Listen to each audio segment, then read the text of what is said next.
C'était mieux avant, remonter le temps. Qui voit l'argent ne le voit pas, les gens qui voient l'argent ne le voient pas, les gens qui voient l'argent. Clic, clic, pam, pam, pam. J'braque ton petit cœur.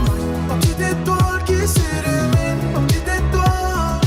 Tu t'en iras, C'était mieux avant, remonter le temps. Ma petite étoile qui s'illumine. Championne recrute plus de 80 collaborateurs à Chevillon. Information et recrutement via email ou sur le site internet. Espace République, spécialiste de la menuiserie depuis 1985, vous assiste dans vos projets de fermeture.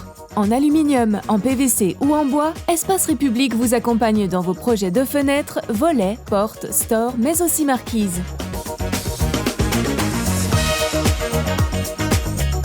Venez découvrir le showroom et échanger avec l'équipe au 88 avenue de la République à Saint-Dizier.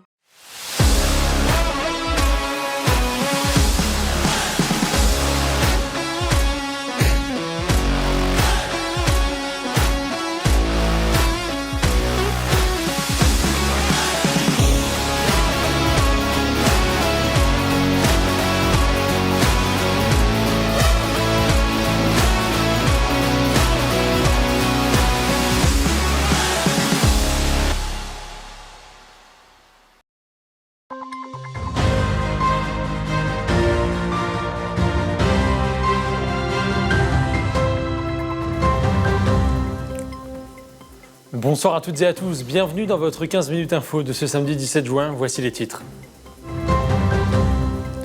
Ce week-end se déroule la 5e édition du festival La Tête dans le Fion, jusqu'à demain soir à Saint-Amand-sur-Fion dans la Marne. 6000 festivaliers ont déjà répondu présent. Un livre pour les vacances, c'est l'opération portée par le ministère de l'Éducation nationale chaque année depuis 2018 auprès des élèves de CM2. Et ce mercredi, l'été débutera officiellement et avec lui, la programmation estivale de Saint-Dizier-l'Été dans la Cité Bragarde, le programme en fin de ce journal. Et voici pour les titres. Ce week-end se déroule donc la 5e édition du festival La Tête dans le Fion à Saint-Amand-sur-Fion dans la Marne. Ce festival gratuit existe depuis 2017 et prend chaque année de plus en plus d'ampleur. Le festival a débuté ce vendredi soir avec de la musique électronique et 6 DJ qui se sont succédés sur scène. Retour sur cette première soirée avec ce reportage réalisé avec Brigitte Maestrassi.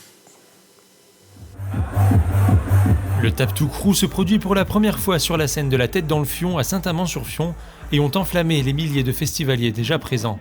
Ce festival a débuté vendredi avec comme thème la musique électronique où plusieurs DJ se sont succédés. On essaie de trouver des lieux sympas qui sortent justement des sentiers battus. Notre participation à La Tête dans le Fion, c'est juste génial, moi je trouve. C'est une idée de Robu d'ailleurs. C'est lui qui a dit, qu'est-ce que tu en penses si on envoie une demande, une proposition et on était accueillis, on était super contents, quoi. On va voir un petit peu comment ça réagit, hein. On travaille beaucoup au feeling, donc si ça, c'est bien chaud, on va se lâcher. Puis si c'est pas chaud, on va se lâcher pour les secouer, quoi. Voilà. Quelques heures plus tôt, les bénévoles peaufinaient les derniers préparatifs. Cet événement, qui est très attendu dans la région vitriate, dure 3 jours et marque le début de l'été. En plus de la quinzaine de concerts, les festivaliers peuvent profiter de quelques surprises. La Tête dans le Fion, c'est un super festival de musique avec des styles différents, donc l'électropop, du rock, du punk, du métal, et puis aussi un art invité. Toujours pour faire découvrir quelque chose de différent, pas que de la musique.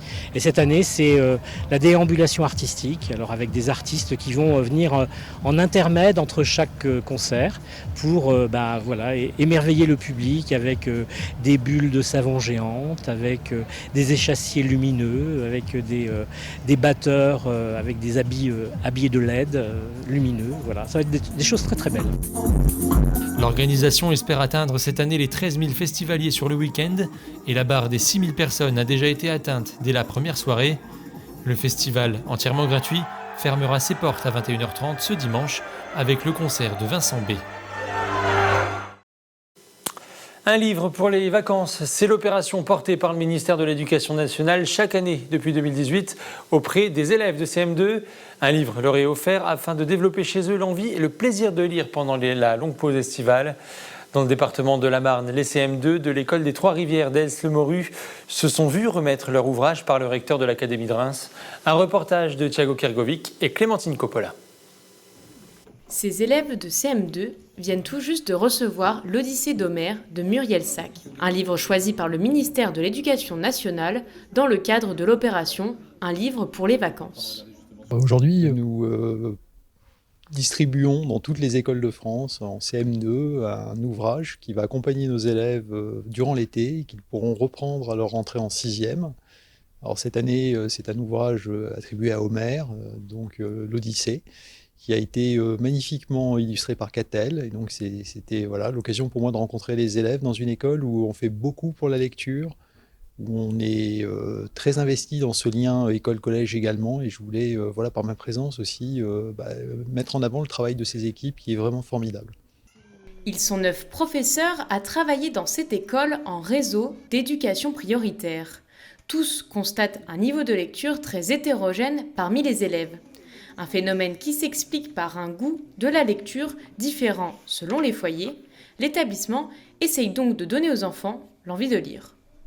Au sein de l'école, on met en place plein de choses, différents rallyes, on participe au concours des petits champions de la lecture. Et là, on va travailler vraiment la lecture à voix haute en tant que telle, notamment tout ce qui est fluence, ton, posture, et oui, développer le goût de lire chez chacun. Et on peut voir tout au long de l'année que les élèves prennent du plaisir et empruntent de plus en plus de livres à la bibliothèque. Grâce à une enveloppe de 2 000 €, l'établissement a augmenté la taille de sa bibliothèque, comptant plus de 400 livres aujourd'hui. En parallèle, l'équipe pédagogique s'investit dans différents projets. On nous propose beaucoup de projets, on doit les mettre en place, parfois rapidement, mais on a la chance d'avoir une équipe pédagogique qui travaille bien ensemble et on réussit toujours à mettre des choses en place. Parfois avec beaucoup de travail, parce qu'il ne faut pas se mentir, ça demande beaucoup d'investissement, mais dans cet établissement, nous avons beaucoup de bonne volonté. Mais ça demande énormément d'heures. L'école insiste aussi sur la coéducation. La relation avec les parents, jugée importante, permet d'améliorer le bien-être des élèves pour qu'ils soient dans les meilleures conditions pour progresser. Pour rappel, à l'entrée en 6e, près d'un élève sur 2 n'a pas le niveau requis en lecture. Et l'été débutera ce mercredi 21 juin. Avec lui, la traditionnelle fête de la musique partout en France. Mais ce sera aussi le top départ d'une programmation estivale nommée Saint-Dizier l'été. Sont attendus parcours musicaux, concerts, expositions, cinéma en plein air. La liste est riche, l'occasion aussi de mettre en avant le design urbain installé dans la ville. Écoutez. Là, il y aura 31 concerts qui seront un peu partout, dont ici sur la nouvelle place des Petites Halles. Puis, en avançant dans le temps, musique à l'été bien sûr. Ensuite, vous aurez le 14 juillet qui sera un grand moment avec plein d'animations également en ville, DJ sur la place et bal ici l'après-midi pour les autres âges et même pour les moins jeunes. L'idée en fait, c'est que Saint-Dizier finalement joue ce rôle de ville de centralité et offre finalement aux consommateurs ou aux gens qui ont envie de flâner dans une petite ville à taille humaine, qu'il y ait des propositions qui soient assez diverses. Et ça a été vraiment tout l'enjeu de cette année. C'est quoi le design urbain? C'est des installations temporaires ou pérennes dans l'espace public. On aime bien créer des choses un peu uniques dans l'espace public qui racontent la ville, qui est un support d'usage. L'idée c'est quoi? L'idée c'est d'encourager les gens à explorer, flâner dans le cœur de ville. Nous on pense qu'à Saint-Dizier il y a du patrimoine, de l'héritage, il y a des histoires assez incroyables au détour des rues et on veut le raconter, on a essayé de le raconter de manière assez ludique.